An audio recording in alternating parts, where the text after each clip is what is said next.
stay off the intertubes because we're right now together. So I thought I'd talk a little bit about all the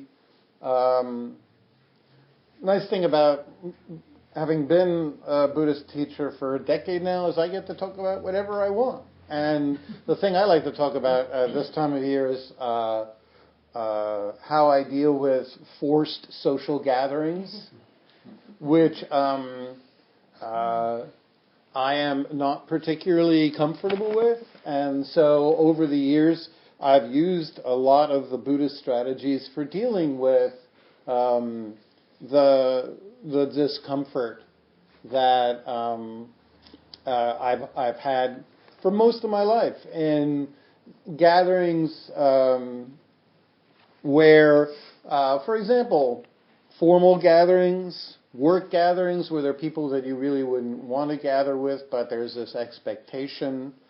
Gatherings where perhaps if you're in a relationship and your significant other wants to go and you don't particularly want to go, or there's gatherings where you might feel like an outsider. And very often we, of course, can bring we can experience gatherings from the framework of our early childhood experiences where we felt comfortable in our families, like our family was a place where we could relax and be social with each other, then we might find that in social gatherings we feel comfortable. In my family, we would set an agreement that we would have to spend exactly 45 minutes with each other, and then we all got to do what we wanted to do, which was leave. So any gathering where I'm expected to stay for hours is always, for me, a very difficult, or presents a wonderful challenge for my practice. Of course, also there are people who trigger us. And what does that mean? Well, very often we have very loaded experiences with caregivers and people in our earlier life, and people in our present life we can view our relationship with these new people from the framework of our earlier relationships. So if our relationship with our mother or father was problematic and we're in a new relationship with someone where we experience similar feelings of insecurity, lack of certainty, lack of acceptance, lack of ease, we can bring, it's called transferring, the old feelings get transferred onto the new person. And very often what happens is, to use a little bit of Freud, but when we're young and a situation happens where we experience emotions that we have to shut down and repress because they're not permitted. Let's use an example. Suppose when we're young and our one of our parents that we prefer is going away, and we get upset about that, and then we're told not to be so whiny and insistent or express our feelings. Then, because we repress those feelings of disappointment, then in the present, when we're in a new situation where we feel the possibility of abandonment or separation, the same feelings that we've repressed might start to come up.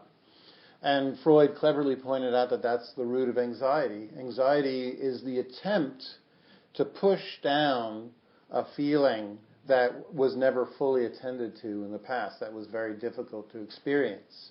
So in the past, if our parents didn't allow us to express sadness, and something makes us sad today, then we will feel anxious, because the anxiety is the attempt to keep down the emotion that we feel we don't have the right or permission to experience. This is important because a lot of times in life we get anxious about events, and we think that we're anxious because we don't know what's going to happen, but that's not what causes anxiety. Anxiety is not about the fear of the unknown happening. Anxiety is the fear that something we've already experienced and wasn't allowed to fully hold and attend to will happen again. Anxiety is the feeling that an emotion that we've never felt safe with is returning to the present. So, for instance, we might feel in certain situations very judged and unsafe of being ourselves. We might feel the need to perform and become more successful or more confident or more confident. And so because of this feeling of we need to be confident, we've repressed anything that doesn't feel confident-like. We repress insecurity, fear.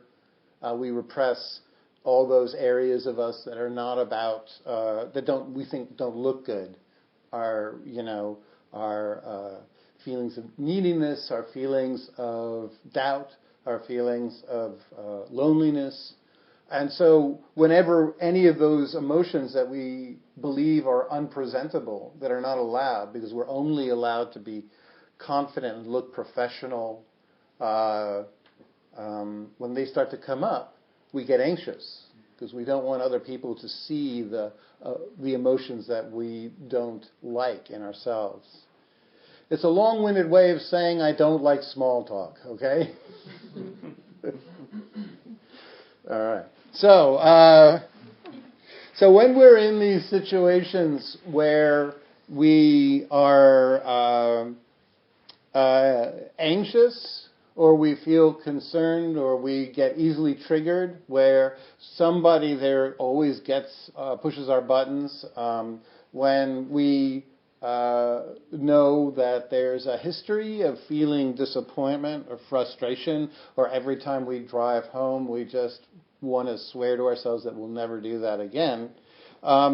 Very often, in the face of this anxiety, we display certain defense mechanisms.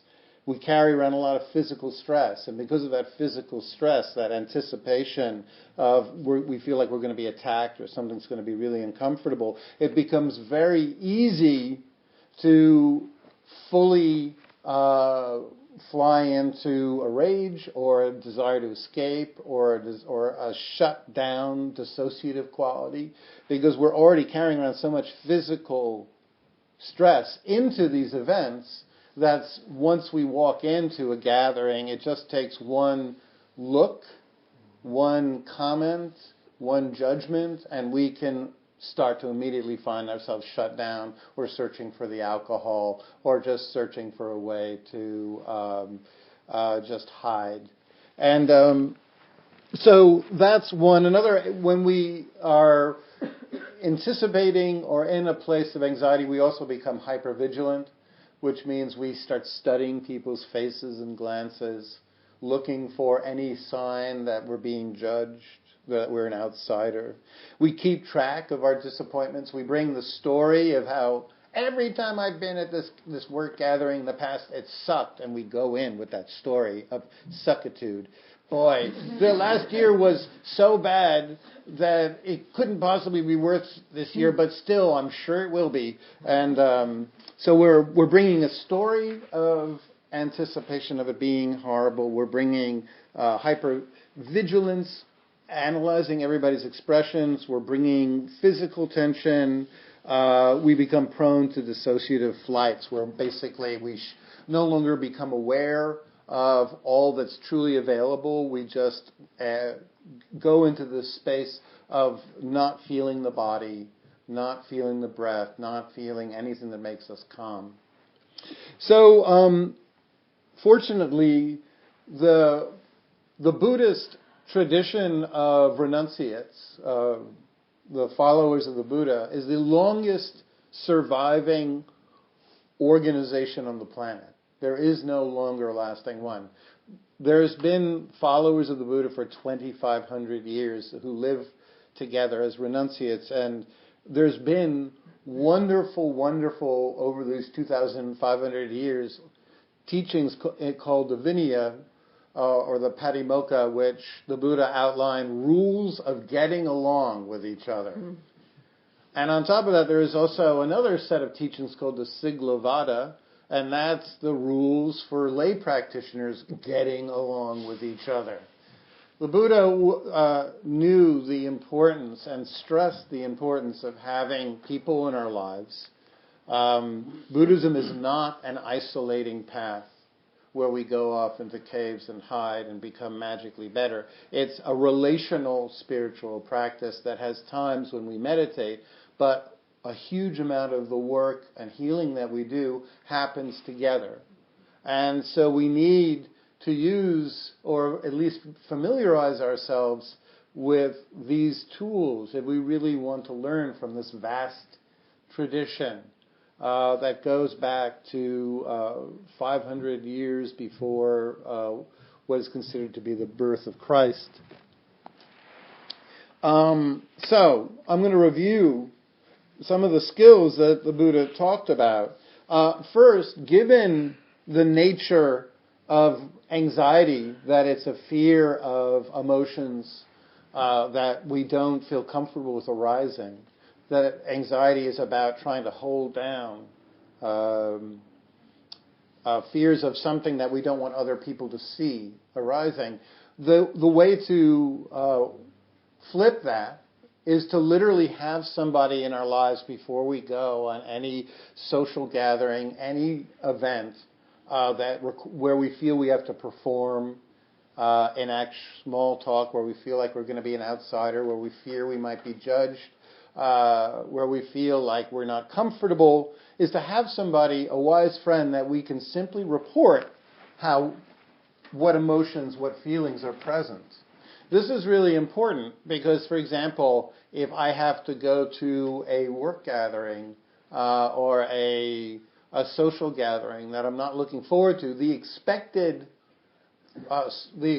emotion people want you to have is they want you to be excited.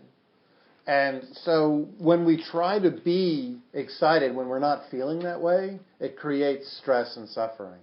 Nothing is a more efficient way to create suffering in your life than concealing how you feel.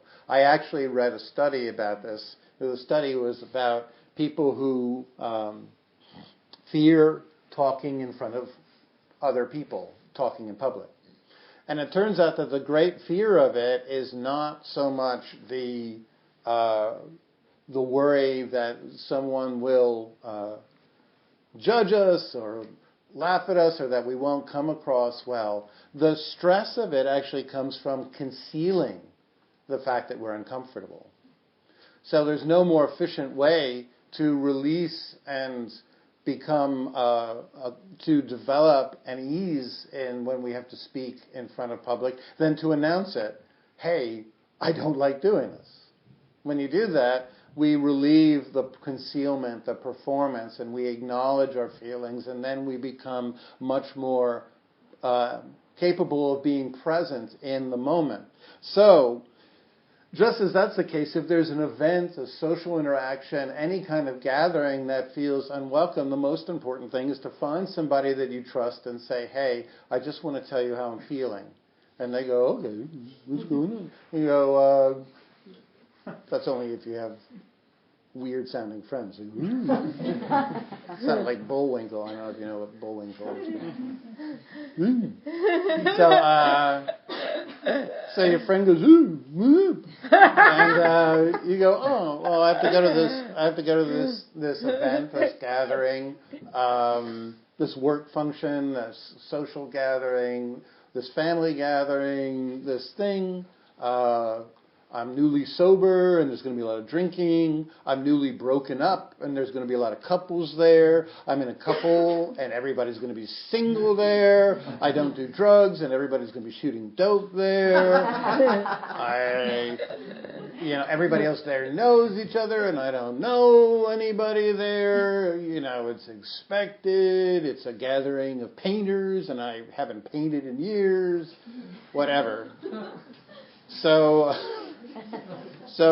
we find somebody that we can trust, and we say, I have to go to this thing, and I'm really not that excited. In fact, I'm feeling kind of anxious because I feel it'll be a situation where I'll be an outsider, or I won't fit in, or whatever. And they'll go, oh, okay. And just by doing that, we're no longer concealing it. We're no longer trying to present ourselves as eager. And so by doing that, we're suddenly allowed to show up in a more natural way. We don't have to present. And then when you go there, I never try to do small talk. That's another important tip. When I go to parties, I refuse to do that. Oh, been kind of cold lately.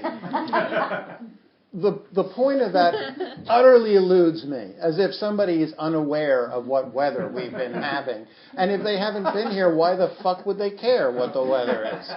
So this whole weather thing is utterly beyond me. I generally like to talk about, I've been reading Schopenhauer lately. And if they haven't, fuck them. I don't care. I'll just talk about it. I don't present.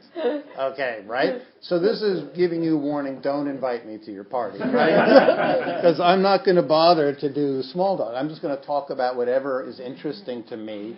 And I don't try to, go into that space of, how do you know Susie? As if I care how you know Susie. I don't care how you know Susie. What I care about is that I'm reading Schopenhauer or whatever. So, all right.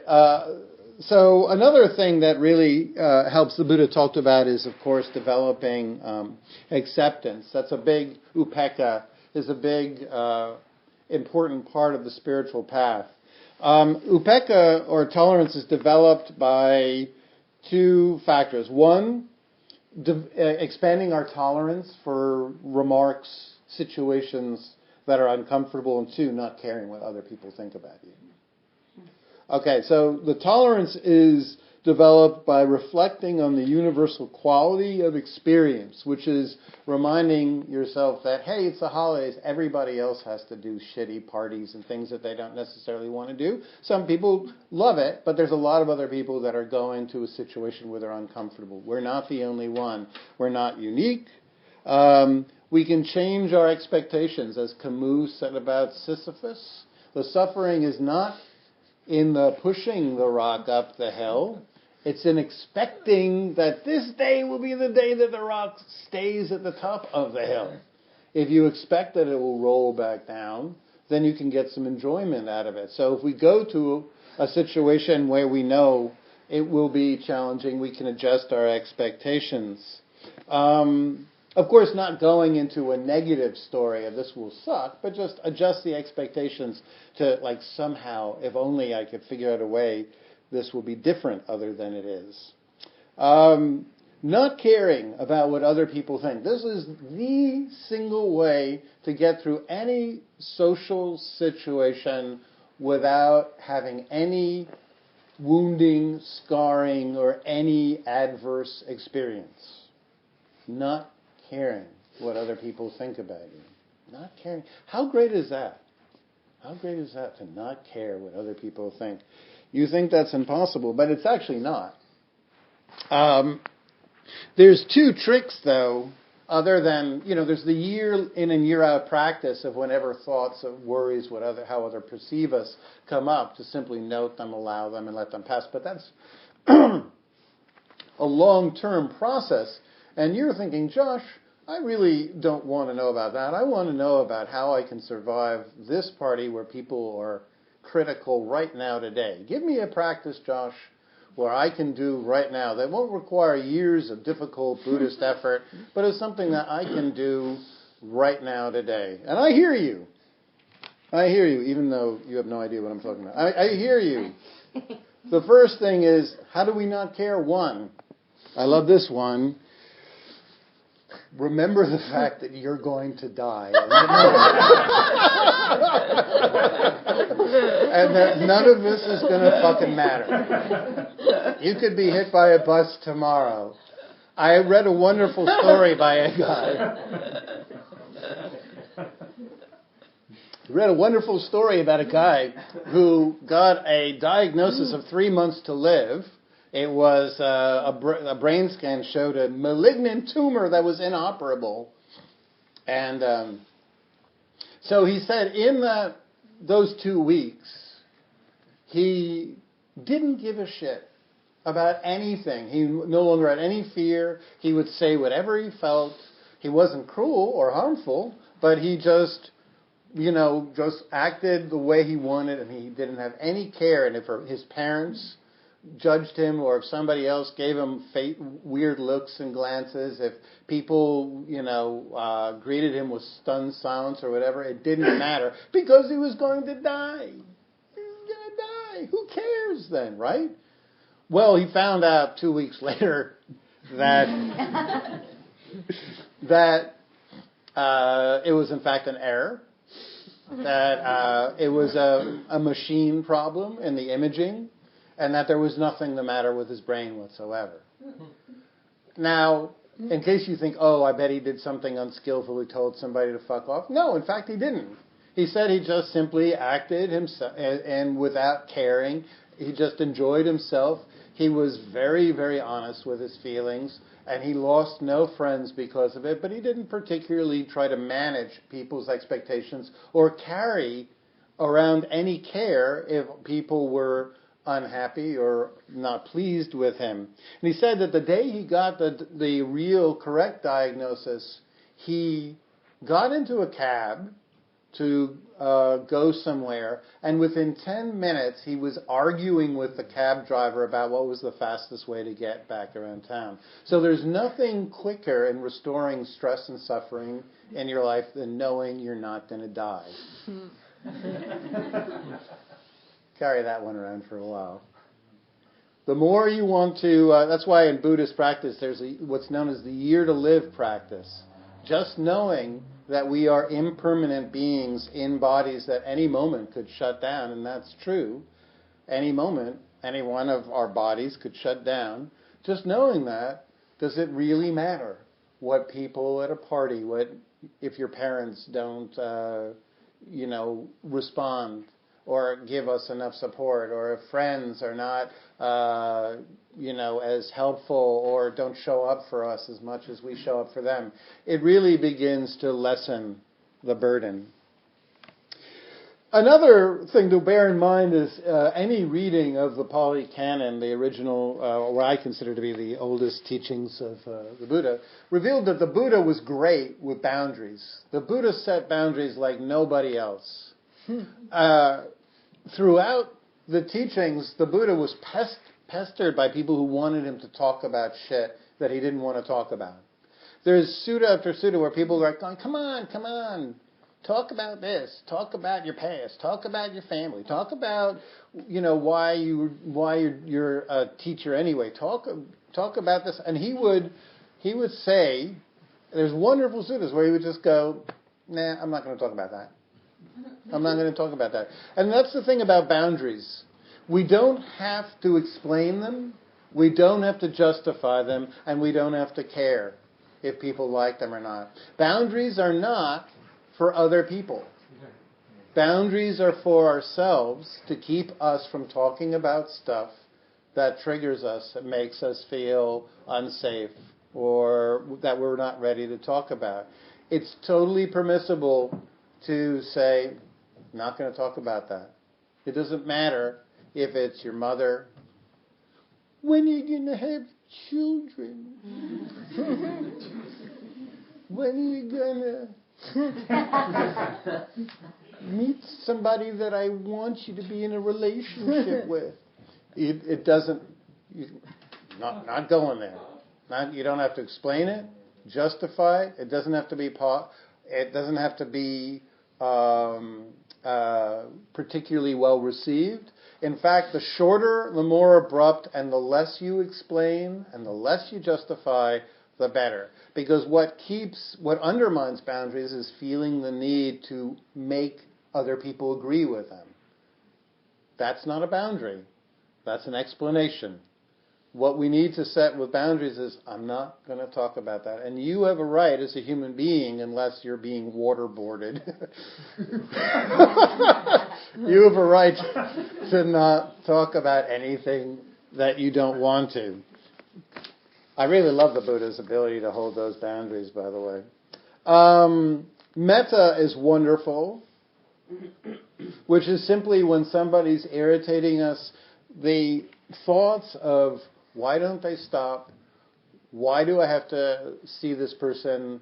Why does this person need to be in my life? I mean, those can be evaluated later, but when we're in a situation where we're really being triggered, there's nothing that literally diffuses the situation in my experience other than just thinking, this person is suffering, may they find peace.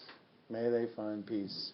It completely removes me from the attack, the feeling unsafe. Another wonderful cue that I read in the instructions to the monks that the Buddha had was to know when to step away, to take a pause, to go away.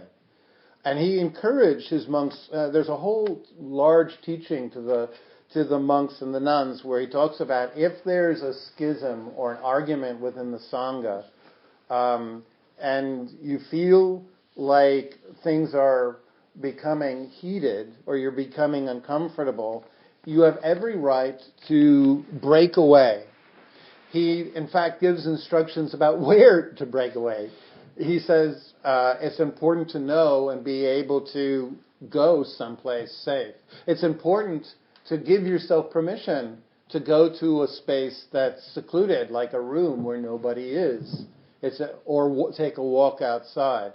The sacred pause, the ability to step away when we know from our awareness that the body is getting heated up to the point where we're about to explode, where we're going to lose control. The ability to back off, walk away, take a walk outside, go to a different room, go somewhere is wonderful. Anybody who's ever been to a social gathering with me will, you won't be aware of it, but at least 20% of the time I'm not actually there. I don't mean mentally, I mean physically I've gone. I have gone somewhere where the other people aren't, and I am just sitting, like, hanging out by myself, relaxing the body, becoming calm, and then I'll hear the most dreaded words of all, where's Judge? You go, oh. But there's the permission to leave, the permission to walk away, to go somewhere, to breathe, relax the body. This is one of the key ways when I go to office parties, I would go outside, go to the bathroom, stand, look out the window, breathe, just get away. Finally, it's really important to not keep score. Just as it's important in relationships to not keep score, if you're in a relationship and somebody brings up some criticism, and there's a tendency to say, I'm careless? You're calling me careless? What about you? We all want to go into that carrying around a list of grudges. And that's really, you should see when us Buddhist teachers get together, there's like a lot of criticism, a lot of back and forth. And a lot of the work I have to do is just letting go of but you do that too. And so, in fact, let's talk about all the times that you've been blah, blah, blah, blah, blah. So it's really important to deal with each interaction in and of itself. The more we carry that story about, all the sufferings and the misfortunes and the mistreatments and stuff like that, rather than giving us any clarity, we tend to bring with us a state of or being at war with others. So I hope that there was something of value in there, something that was helpful in your journey through the holiday season. It's been a wonderful, wonderful, joyous year to teach again at Dharma Punks. I'm really grateful for your presence. I'll also be around tomorrow, so I thank you. And now we have any time for any questions or any thoughts or any questions about spiritual practice or about anything that I talked about tonight. So we need a courageous person. Hi. Hello. Thank you for your talks. Thank you. I feel uncomfortable doing this. Very good. See, somebody's. We've succeeded. We can stop now. Instead of having to go to a party, the party's coming to me. Even worse. Meaning my mom and my aunt are both coming to town for my birthday. Are you crazy? And that's why any words of advice. Just in what you were talking about, a lot of that struck a chord just in, the pressures, the anxieties, dealing with trying to show them around, having a good time, being fun, entertaining. That reminds me, there was also one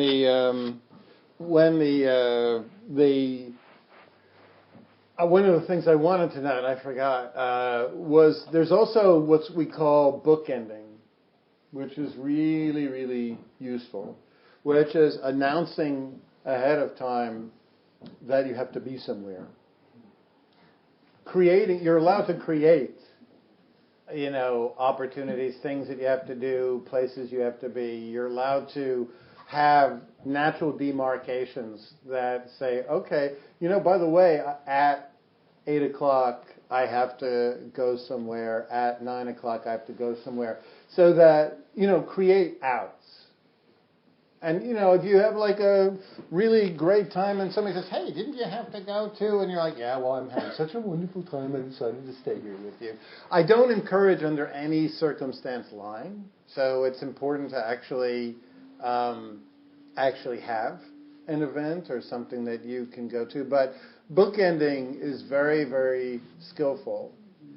The other thing is to, along with the boundaries, just naturally have a list of, if you want, plan ahead and have a list of topics that you're enthusiastic about and feel the permission anytime they start going to a place that's uncomfortable to drift or to literally shove, if necessary, the topic of conversation to one of the topics that you feel safe with. It's not unskillful. It's not self-centered. If a lot of times when we feel crowded, claustrophobic, emotionally shunted and trapped, it's because people are basically playing on our turf. They want to talk about our lives, what's going on with us, and that can lead to a feeling of being trapped. And so it's important to have either a list of topics about things in your life that you feel enthusiastic, or B, topics that you have a feeling